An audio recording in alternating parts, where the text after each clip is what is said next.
Finance का आता है अंबानी जी का तुरंत लेते। मुझे याद है मैं जब महाराष्ट्र में मंत्री था तो धीरू भाई अंबानी से मेरे बड़े अच्छे संबंध थे। मैंने उनका टेंडर रिजेक्ट किया था नहीं खुल रहा है, तो मेरे ऊपर वो नाराज हुए थे। तो मुझे उनको समझाने के लिए मुंबई पुणे हाईवे का टेंडर उनको हम नहीं दे पाए थे।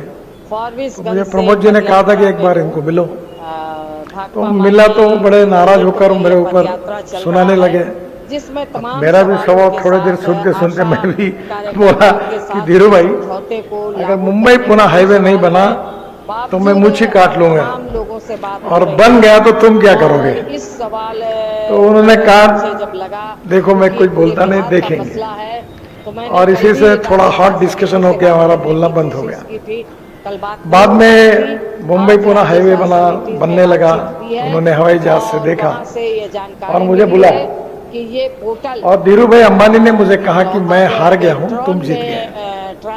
तो मैंने कहा ऐसा नहीं है, आप हार जीत के ना, आप मेरे पिताजी जैसे हो, अनिल और मुकेश जैसे मैं हूँ, क्योंकि मेरी एज उस समय बहुत कम थी।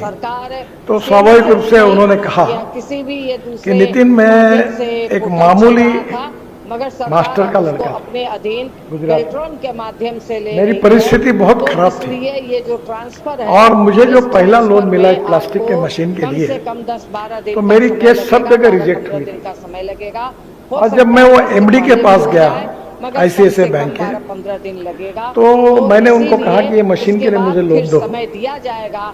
तो बाद में मुझे लगा कि ये रिजेक्ट हुआ क्योंकि नीचे से नेगेटिव लिखा इसी था, वजह से पर बाद में वो एमडी जो थे उन्होंने उसको लोन सैंक्शन किया। पेमेंट भी तो सैंक्शन किया तो मैं उनके पास गया और मैंने उनको कहा कि आपने ये लोन कैसे सैंक्शन किया, सब तो रिजेक्ट हुआ था, मैं तो आपको धन्यवाद करता हूँ, पर आपने क्या देखा।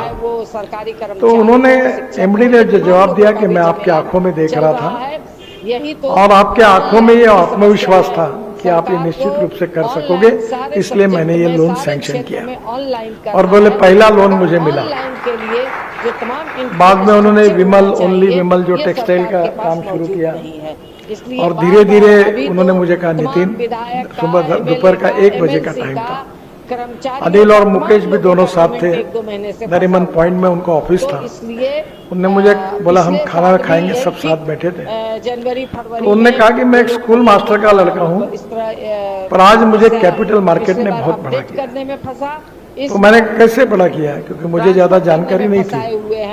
उन्होंने कहा कि मैंने इतना नाम कमाया, इतनी क्रेडिबिलिटी और विश्वास कमाया है कि अभी मुझे 5,000 करोड़ रुपए चाहिए। मैं बात कर रहा हूँ 98-99 की, कि अगर मुझे 5 करोड़ चाहिए तो अभी दोपहर का 1:15 बज रहा है, मुझे 4 बजे तक पैसे मिल जाएंगे। इतना नाम मैंने कमाया, यही मेरा कैपिटल है। 2.5-3 महीने से तो बाद में उन्होंने मुझे समझाया कि technology and resources are very important, but credibility, विश्वसनीयता, goodwill and honesty is the biggest capital of 21st century. ये याद रखना।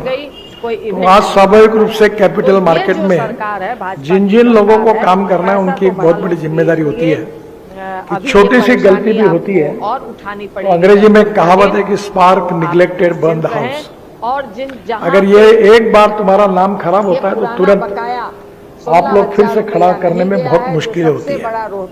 और इसलिए ये जो फाइनेंशियल लिटरेसी है बिटवीन इन्वेस्टर, ये बहुत इम्पोर्टेंट है।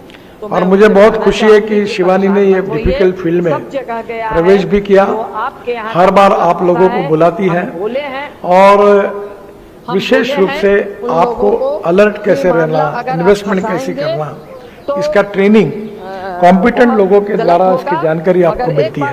ये वेरी इंपॉर्टेंट है, क्योंकि आप भी नहीं तो कहीं भी फंस जाएंगे। आजकल कभी कभी ऐसी हंसी आती है, कोई आता है बोलता है मैंने, उसने मुझे बोला 2 करोड़ दे दो, मैं 4 करोड़ कर देता हूँ। पढ़े लिखे अच्छे लोग पैसे दे देते। यानी मेरे समझ में नहीं आता कि लोगों ने अपना दिमाग गिरवी रखा है, ऐसा क्यों करते हैं? ऐसा कभी संभव होता है क्या?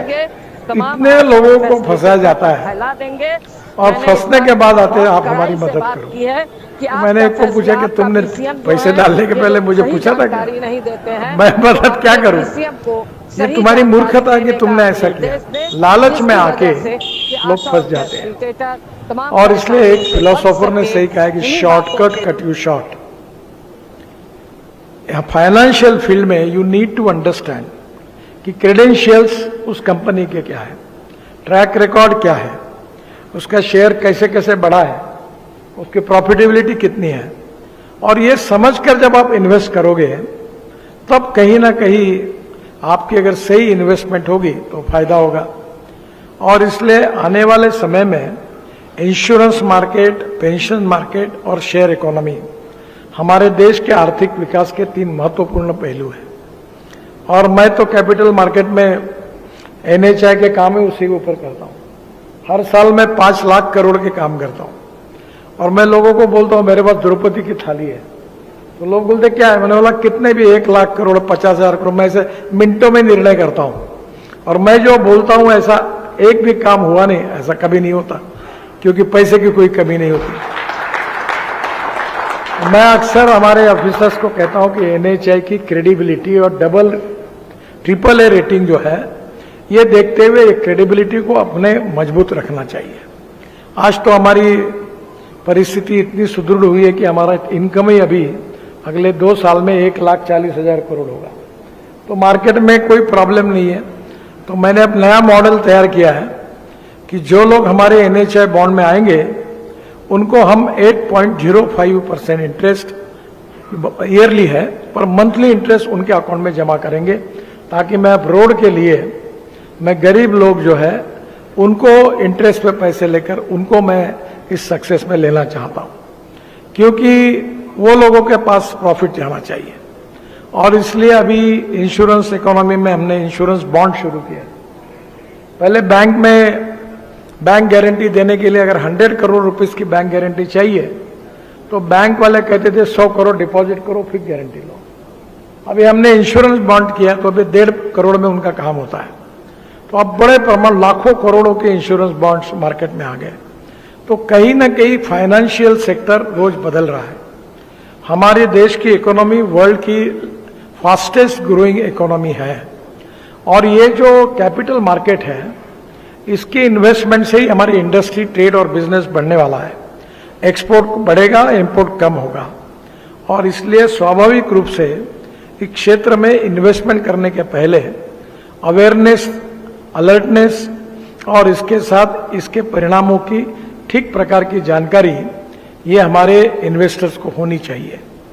मनी बी के ओर से हर बार शिवानी जी ये कार्यक्रम करती है और एक्सपर्ट लोग आपको समझाते हैं कि स्वाभाविक रूप से इसमें क्या क्या, कैसे सोचना, कैसे इन्वेस्ट करना। So knowledge related with the investment is very important. और ये जो फाइनेंशियल लिटरेसी है, this is very important for the people who are making big investment. और इसलिए आने वाले समय में ये बहुत ही इंपॉर्टेंट और अच्छा फील्ड है और छोटे छोटे लोग अब इसमें इन्वेस्टमेंट करके काफी कमा रहे हैं, पर कमाते कमाते एकदम एक दिन धक्का लगता है तो नीचे उतर जाते हैं। तो ये आपने एकदम ऊपर से नीचे नहीं उतरना चाहिए।